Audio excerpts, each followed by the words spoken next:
Welcome back to Finding Atoria, a weekly podcast where whole studio full of friends. It's like, sit down and have discussions about TTRPG related topics and our world of Atoria. Welcome back. It's been a week for you. It's been a while for us. Yes. Yes, It definitely has. So welcome in. Going around the table, we have Jess in studio today. Hello. Welcome in. And Tori, you are in town. I am in town. In studio. And Emotional Support Dragon is back. I was just going to say, can we announce officially Yes. that we have... Emotional Support Dragon went on walkabout. Right. There was much speculation, but it turned out all right. And Arcadia is back with us as well. We've got a full, fun sort of topic. We're just going to take a swing at this thing and see how much juice we can squeeze out of it, correct? Yeah. Okay. Today, we are not rolling off. We are not segmenting. We haven't rolled off in a while. We have not. I was listening back going, I think we dropped that after. Well, we We can moved get the back dice. to it. I mean, We could get back to it. We could definitely bring in some dice to the... roll a little hope and fear. Oh, no. It would make an interesting episode. On a podcast? I'd like you to comment on that game, but with fear. Oh my God. No. All right. So today... Nobody at the table laughed. It's a story of my every game. Yes, absolutely. Look up from behind the screen. No? Okay, sorry. Today we're going to talk about something that I know very, very little about, except for the terminology.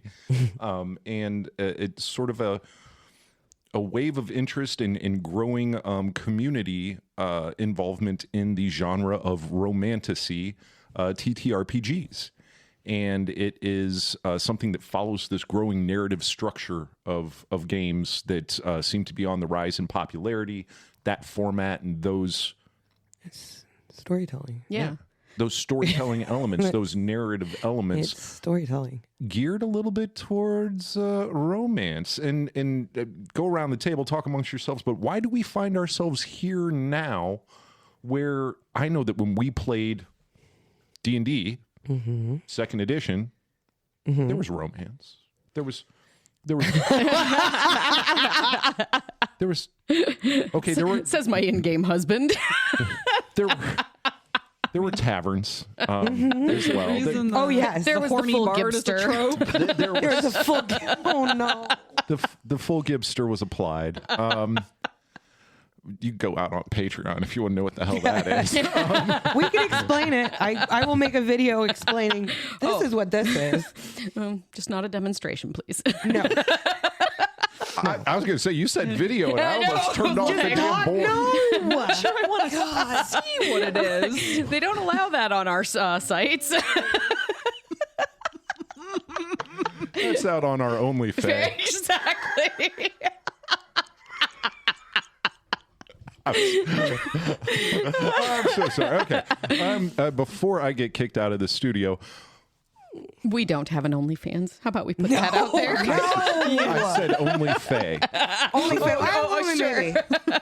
I mean, No, we could. That would be a niche thing, but I'm betting money.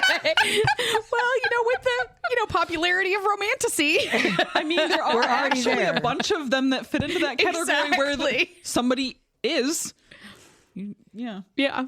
So, okay, actually, let's go back. You had posed a question about why this at this time. Yeah. So what are we on the back of, or what are we experiencing that's making the culture kind of swing towards this in a... So I think you've got a couple of pieces, but to what we just talked about is the really rise in popularity of romantasy, which for people, if you're not aware, is like a blending of literary genres of romance and fantasy. Has nothing to do with Romans?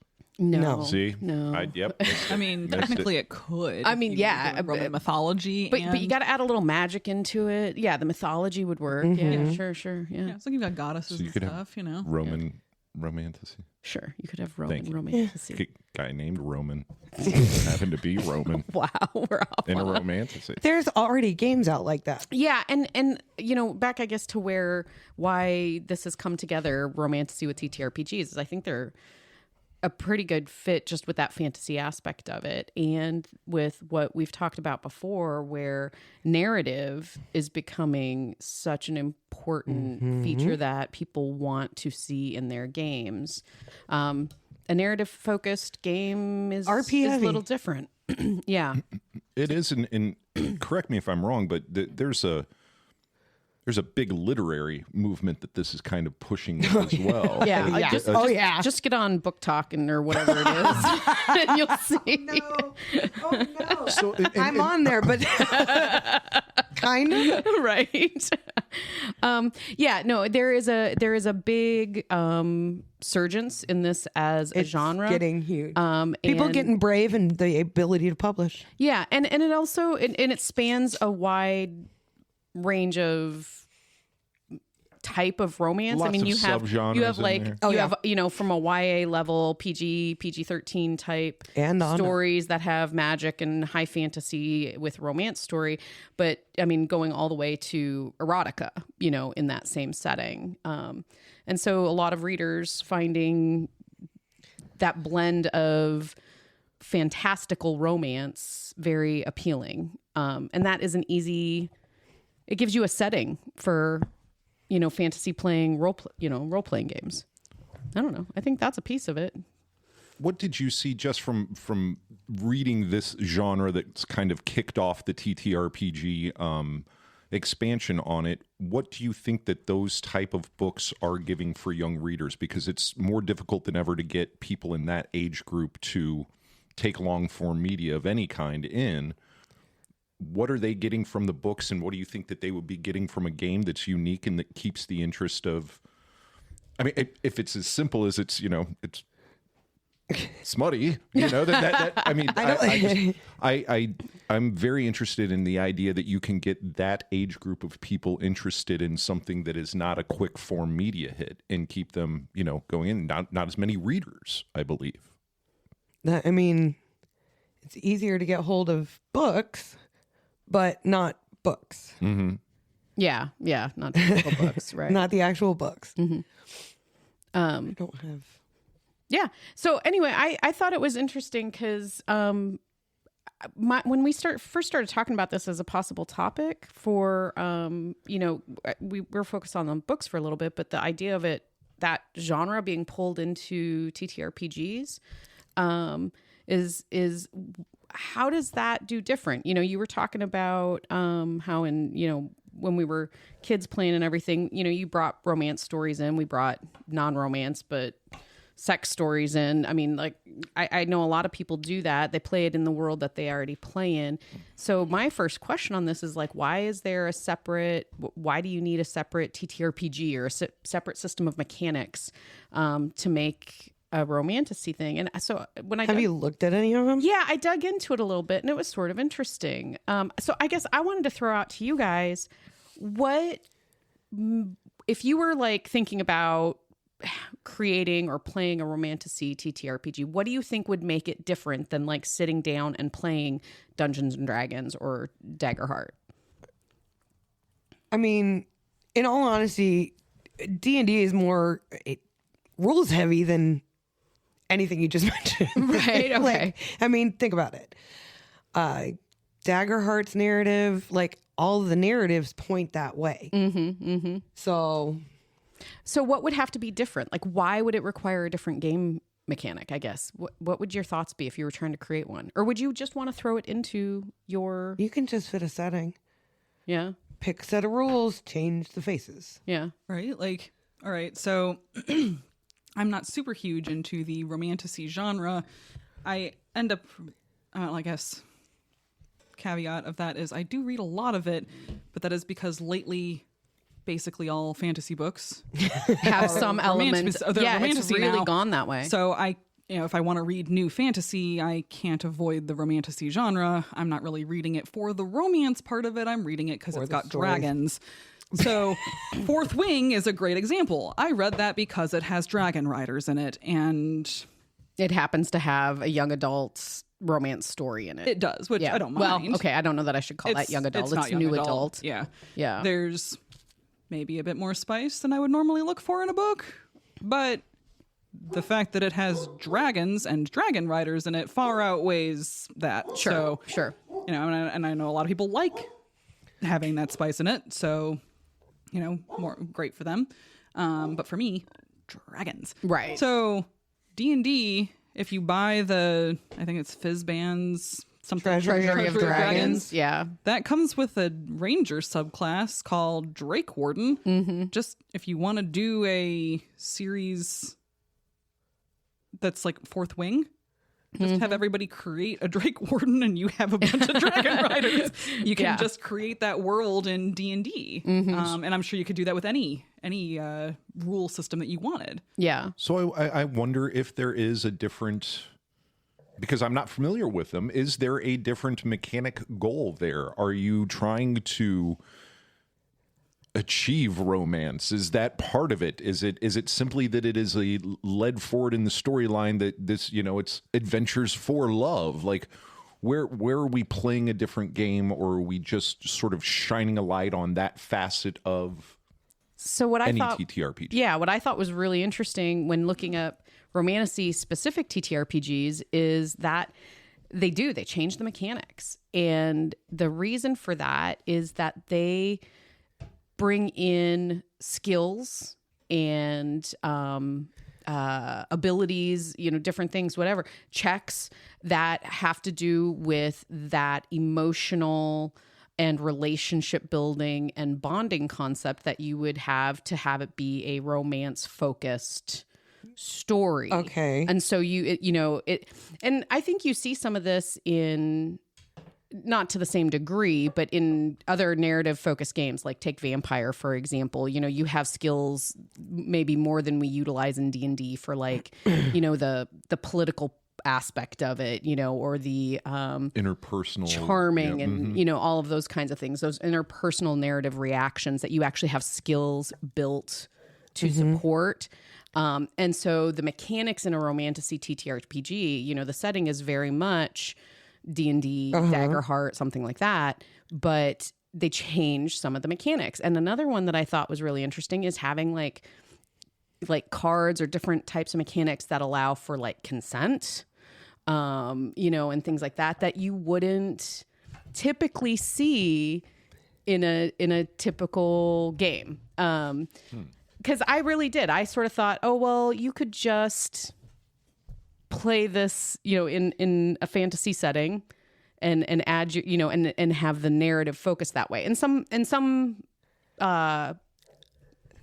games do, like, not being a new game, but like you might have a module or something made campaign by or an third party creators that, you know, I see on Facebook actually all the time, advertising for like a Dungeons and Dragons date night, and it's like a one shot for a couple, and it's more focused on a romance featured character arc versus, you know, breaking your way through the dungeon and finding and then I think, well, it still could be dealing with the dungeon. I want to go to the dungeon. We've got some hand motions from Tori here. Dungeon. Nope. Certainly feeling. Oh, so I'll ask: is that appealing? Is it something that, you know, where do you get your TTRPG fix in? And, you know, is that something that is at all appealing from a role-playing standpoint to have stories focused towards those romantic endeavors? I would rather have the dungeon. Like, and honestly, stop. If I'd have my druthers, I want to be the hero. Sure. And I get that you could be the hero but I would rather be the hero. That's not what you want to focus in. No. Right. With That's a story. That's not, but that's just me. Sure, Right. Sure. I can see the appeal for some people. I can really too, can. but particularly if you like a narrative game. Vampire, I think, did as good of a job of that as any other I game. would rather play Vampire, but once again, you can kill stuff. I think we just got to the crux of it, didn't we? Yeah. I mean, let's be honest. Well, so here's the thought I had, because I haven't sat down and played one of these modules. I haven't sat down and played one of these games. But I guess what comes to my mind is we've talked in the past about how TTRPGs of all sorts, not just one type of game or any, but help people with maybe handling things in their lives, And so like I could see, people leveraging this kind of setting and game playing, maybe it's working out frustration in their relationship, if it works for therapy, do it. Right. Like I could see actually some bonuses there. And then I think for others, it's simply maybe a way to, maybe I'm shy and not very confident, but when I take on my bard character, I get to like be someone totally different than who I really am. And I could see how that could be fun too. But I would still not I know that's not what you want to focus on in your TTRPG. Kept coming back to is those things were already in games. Yeah. Those elements are there if your table is interested in employing them, and they can be, I think, as much of a focus as you want them to be. But I like the idea of putting mechanics and putting a setting and putting a game around that leaning forward. I've never interacted with them. I don't really know the authors in the books that they're based on. It's just not the genre that I'm into. But I dig new games. Yeah. And I know cool. I've seen stuff, an interesting thing you talk about like the authors and things like that they're based on. One of the ones, I mean, you guys will recognize the name, my reader buddies over there is Fourth Wing, which we already talked about a little bit, is this dragon riding fantasy world with a romance story tied to it for the story part. And there are people, fans, because again, back to, I think Malcolm said, well, is this a big thing? And it's like, I mean, fans of these books like Fourth Wing, Atoria series, the fandoms are huge. And so if you have people in those fandoms who role play, there's already like a sort of fan-based build for Fourth Wing that was based off of D&D mechanics and rules, and the really interesting thing I heard about that was that the author actually has a deal with Hasbro for Fourth Wing based merchandise. They're supposed to be coming out with a board game this fall, so I mean, Hasbro. Yeah, exactly. Hasbro. So, it's where's this gonna go? I don't know. Let's put it with them. Right? Oh, dragons and fans and hey, here's a really good opportunity to put a module out there from WotC that is, based on Fourth Wing. Very interesting stuff for sure. So anyways, I think it's sort of like we've talked about other options is that it fits its own niche. And there are people who want that aspect out there. Definitely. And there's people that want, even more, I guess we could say, what was it? Spicy options out there. And there's been, there was an article in them that was touting the rise of erotic and queer-based game sessions, gaming groups, gaming tables that want to bring that level of bedroom into their role-playing experience and are running games to match that sort of niche. That's interesting to me too, because like I can see that when we talked about that therapy part, that for particularly for the LGBTQIA plus community, a safe space. Yeah, like I could see that being a really, really good way to have safe space. And there are games that are queer specific. You've got one that I think is like 30 like lesbian swords or something like that. Yes. Yeah. I was like, I've heard of that one. So they very much are purposely for that realm. Yep. I don't know. Neat conversation, good stuff. Why don't we step back for a minute and we will regroup after a break and maybe continue on into different areas of discussion in Romantasy. Okay. Bye. When you sit down at the table, open the books, and spill out the dice, you're looking for an epic adventure. Tabletop role-playing is more popular than ever, and every day new players join our great hobby. My name is Steve Kellums, and I'm the host of the Epic Adventure Podcast. I'm just a fan with a radio voice. But joining me on this quest will be Mike Howlett, the co-founder of Oddfish Games, a great independent game company, and Christina Stiso, a PhD student studying game-based learning. Together, we will discuss all things tabletop gaming, from character creation to world building to setting and pacing. We will give you tips and tricks to make your games, well, epic. Like and subscribe to the Epic Adventure Podcast today. Welcome back to Finding Atoria. Jump in with our conversation a little bit further on Romantasy this week, and Arcadia's bringing a lot of good information to the table about it. But we were posing some questions right before the break, and one of them that we left off on was the mechanics of it and what we would do in those situations if we were trying to build a game geared towards those romantic narrative situations. So yeah, I'd be intrigued to hear what you guys would think. Is say we were homebrewing, hacking D&D, like how would you change the mechanics? And I'm thinking about like what would you maybe pull in from like other games that are more social based or things like that, to focus, allow for focus or development of a romantasy type arc. Bump skills. Like what? You could use you could steal from D&D, honestly, even though you shouldn't. But that mechanic for skill rolls, like insight. Right. Some of the fight mechanics you wouldn't need, obviously, but you could use like that, the hope and fear thing, negs. I feel like, but that's me going, you could program it like that.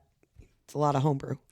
I'm like, one of the things that came to my mind was the idea of like being able to add skill development, almost like leveling up, or like as you get stronger as a fighter or something, you get, can notch up the skills. Right, that's what I mean. Yeah. But like it's like, oh, I don't roll a 1d8 anymore. Now I'm rolling a 2d8. Yeah. And so that would and have that maybe geared towards, I don't know, like how you navigate a relationship, your charisma, your persuasion, your charm or something.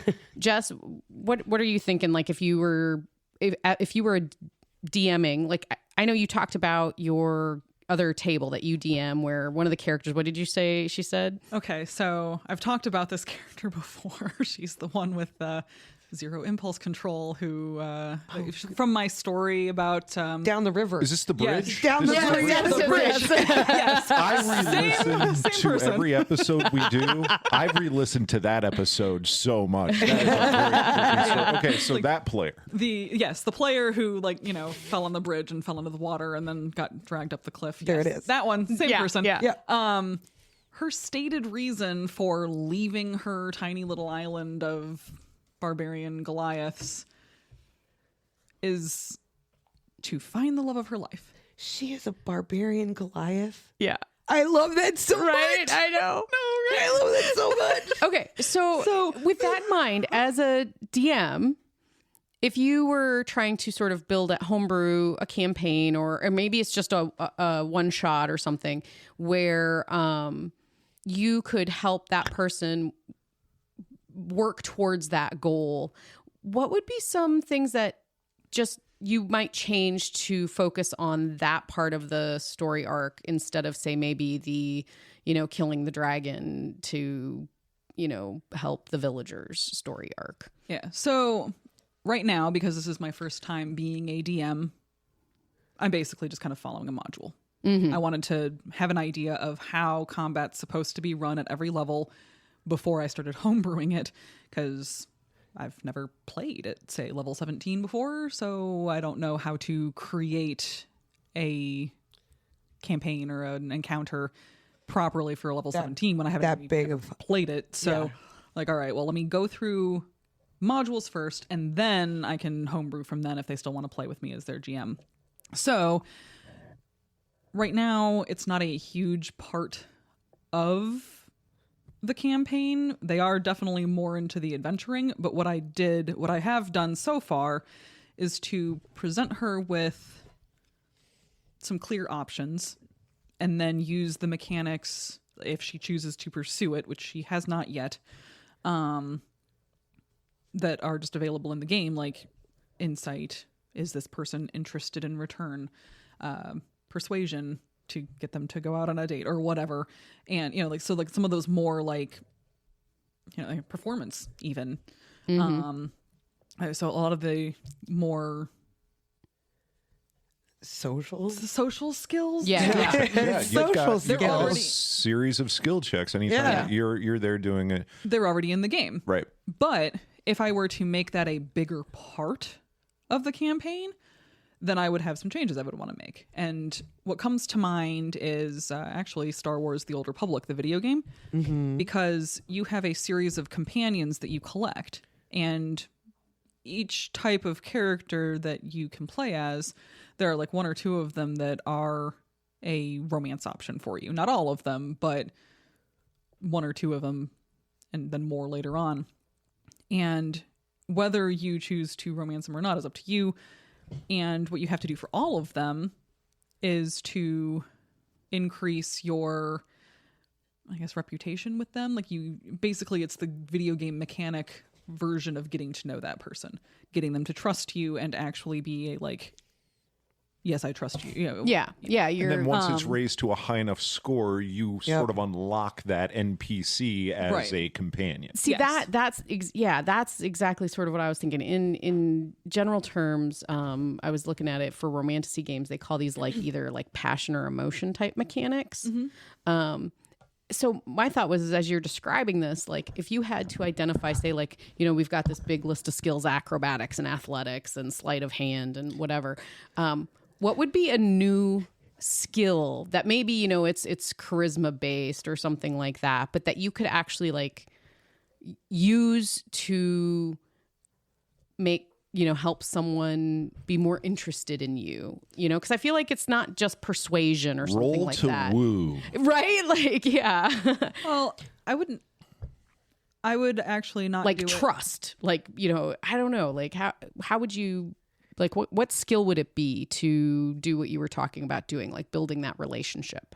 So I would actually do this not as a skill check, but as like a separate level. Oh. Like, and this is actually how Star Wars The Old Republic does it, is like you have a level of connection with each of the companion characters. If you're level 1 with them, they're not going to be super loyal to you necessarily. Shadowrun does this as well. Yeah. So if you are in the game, it's basically you either do quests with them, bring them along with you for your quests, and you earn reputation with them. And as it improves, you unlock like special side quests with them. You unlock the romance option in certain ones. You can also give them gifts. So I would have a system like that where like you can identify this NPC I am interested in wooing. If it's a PC, then you guys got to work that out for yourselves. But if it's an NPC, then like you just kind of keep track of how is our relationship going. I brought them this thing from my travels.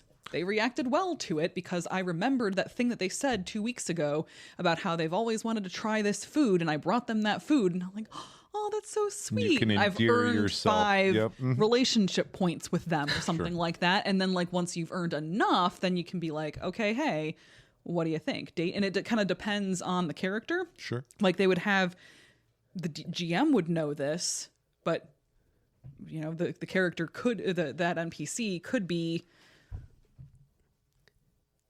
willing to put out on the first date, or you have to marry him first, right? That was worth the pause. But the player character doesn't know, is this person like interested in jumping straight into bed, or are they one of the type to wait for marriage, or like what is that? So like it's so okay, out they of have to all of learn this, that. the question that hits my head is, well, I've got sort of two, but the first one is, what's the benefit of this relationship building?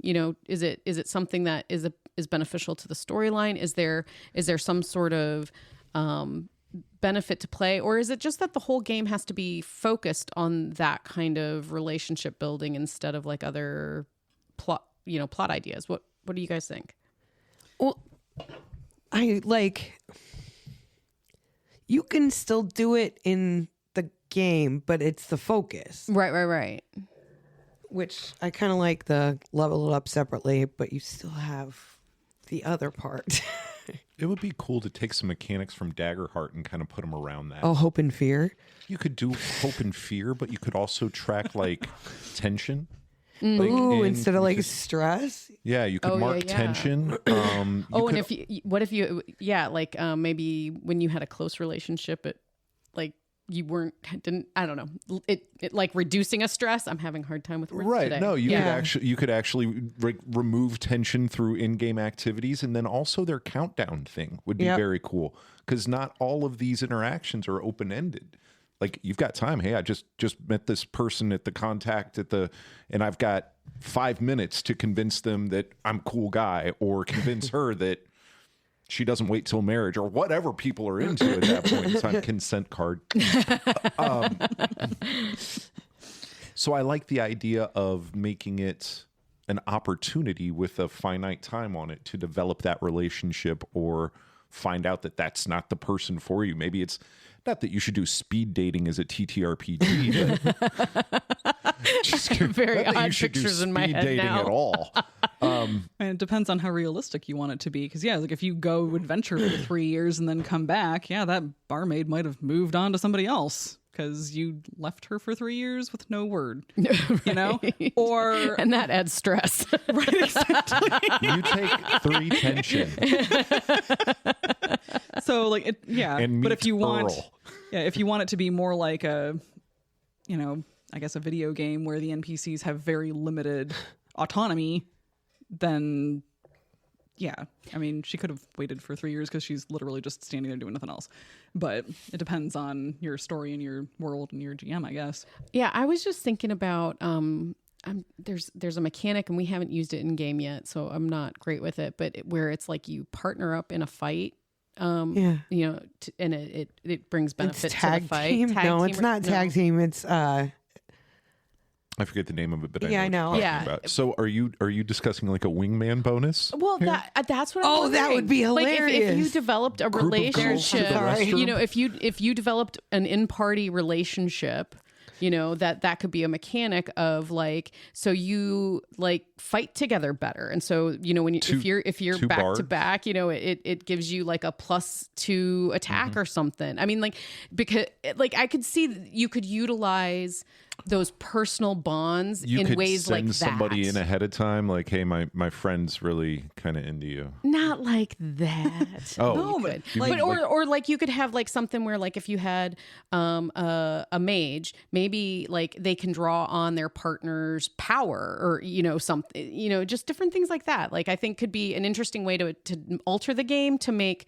building a relationship an more integrated part or impactful part of the game. I don't know. Just actually, I really ideas. like that idea. Yeah. Because now I'm thinking, it's like, because my wizard, Ellen, has kind of a thing going on with Arcadia's fighter. Right, right. And he is elven, he half elven, he has magic, you know, and she's a wizard, and so like could, you know, if there was some sort of mechanic like that, it would where they it can, would like, give a reason to help each other focus the out. narrative on that. would be That would be willing. really cool. I would be willing to do that. Yeah. That would be Like, cool. but I am So it's not just, I mean, you still get to do all that social aspect of the, you know, romantasy relationship building. But then for those of us who still just, you know, we don't necessarily want to only be playing a romance story, we want action, you know, it sort of gives benefits for incorporating the other part into it. I don't know. Definitely. Easier to do what we just did and come up with ways you would want to manipulate the game you play and the rules there, or play a different game that's already had those mechanics developed by people who do that for a living. I sort of know the answer for this table, in my opinion, but I'm intrigued. Bird. I would probably play like the ones that are out there, maybe as a one shot, and then I'd be like, yeah, I'm going back to Okay. D&D. Right, yeah. Because you can get that, but it doesn't have to be the focus. Right. So it yeah. can be a benefit, but not the focus. I think, Jess, you look like you were going to jump in there. Oh, sorry. No, my phone was ringing. Oh. My mom decided that right now is the time to call me. Well, sure. She of does course. not know that I am recording for the podcast, so she has no reason to believe that she's interrupting anything. So, anyway. Yeah, do you think it'd be easier to just modify the rules? Come up with ways that you guys want to modify the rules and do that in the game system you're playing, or do you think it would be easier to jump in on a game that's already been created and has those mechanics as just a natural part of it?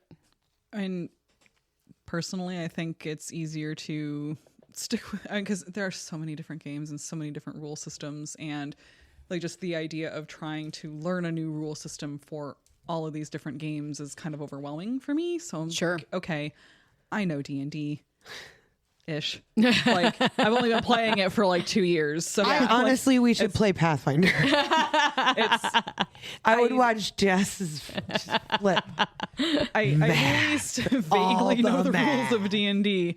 And so like I would rather just adapt the one game to, so that way I only have to know one set of rules. Sure. I don't have Okay. to remember a bunch of, it's like, okay, so what are the rules for this one? It's like we've played Vampire the Masquerade before.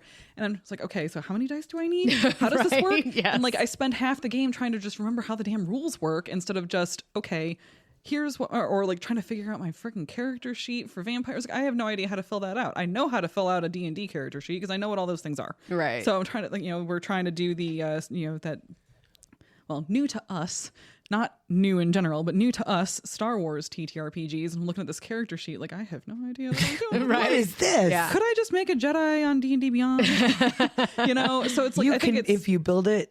I mean, you Yeah. can build it. We're a homebrew crew. yeah. So They have like, psionics. but I think I do want to give the Star Wars ones a try because Star Wars is such a big, I guess, obsession of mine that it's like, all right, I want to see how they accommodate Force users versus non-Force users and how they balance that. That's a thing where I think those probably actually do need their own rule system because of how it's like you do have to balance Jedi with or smuggler and stuff like that and make that not be heavily favored and to the Force users.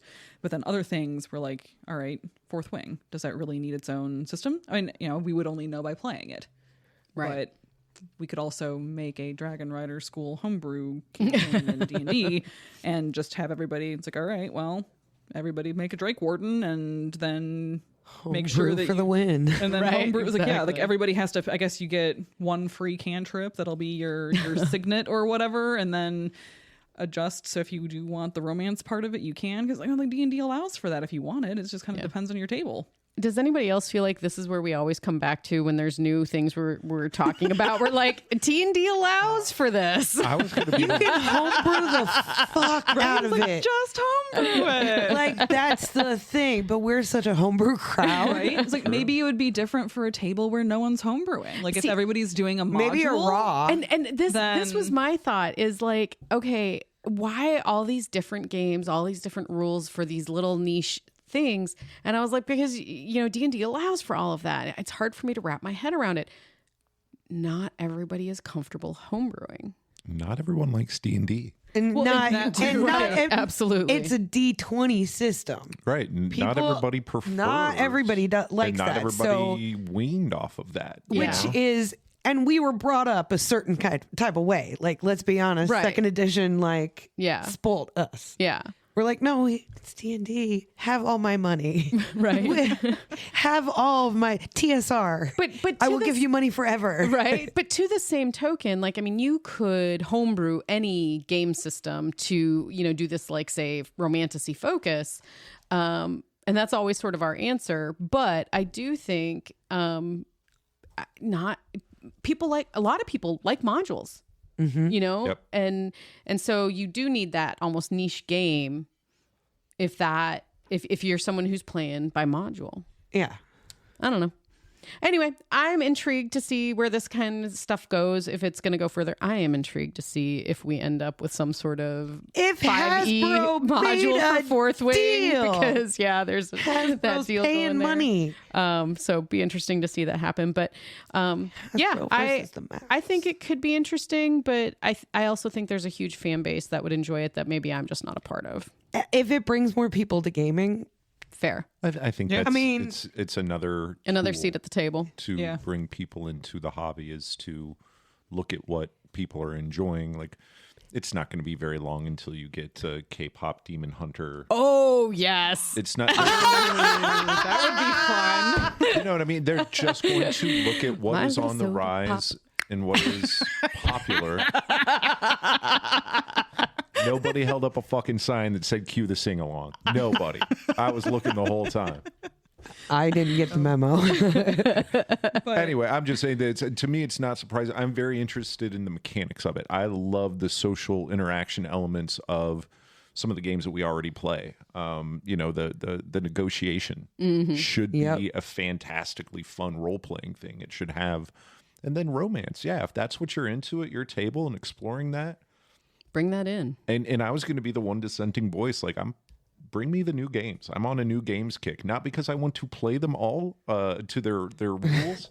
I'm a dirty little thief, and I'm going to take what I want from them, and I'm going to bring it to There my it is. table. That's what I was just thinking myself. may be Is like one or one of two the reasons I mechanics. like new games now is because you can find How a can we mechanic that's so change cool this? and bring it to. How can we change I'm like that? our table is going to be this really Package it. weird mix mash of It should be. all these games. I've I already love told it. you, I think it would be a great idea to just have little portals that keep on popping up and you drop from game to fucking game. Oh, Yeah, so long as interesting. the table rules kind of remain the same between. Well, what I think would People be do that, interesting yeah. is if you did something like that and you changed like you had to still play your character, Right, But it's like still your you know character. it becomes, you know, if you're a, I'm trying to think of a good matchup, but you know, if you're a bard in D&D and then you go to VTM, you're still playing, you know, A bard? Well, the what clan is the artist's? Why am I blanking? Toreador. The Toreador. You know, you're a Toreador. Right, you know, and you whatever. could bleed that in a lot. You could kick it over to Shadowrun archetypes too. Oh, I've been God. thinking about That could be really fun. That would be a lot of character sheets. if you're a spell slinger and you're sitting there getting ready to drop that massive fireball, and then all of a sudden you're no longer You're in outside of the castle, Right. you're in Seattle, and they're doing that with your fucking arm at people. And yeah, And all of a But could sudden you that keep doesn't your work. powers? But it would have to be transitioned to this different world and the rules in that world. we are That would be so cool. taking seats for tickets we have not bought on this Right, train. exactly. Another day, another time. Anything else about Romantasy? I just wanted to touch base on like what Arcadia had said earlier about how like if it brings more people to the table, then Yeah. More hell, is better. I don't care how many different games we end up with, how many different Right. rule systems, whether it's a book that's compatible with D&D or its own special game. Like there is a Lord of the Rings based book that is compatible with D&D. I have it. I got it for my birthday last Also, year. another Thank you, my Romantasy sister. story. But Yes, very much so. right. So like my Would sister argue got that. it for me. But like my other sister doesn't really like fantasy stuff, but she loved what was it? Akatar? Akatar. Yeah, A she Court of Thorns and Roses. Yeah. She loved that book for some reason, which I've read it. It's a huge series. Right. Yeah, so there's a lot to like about it. Mm-hmm. It's like I enjoyed it.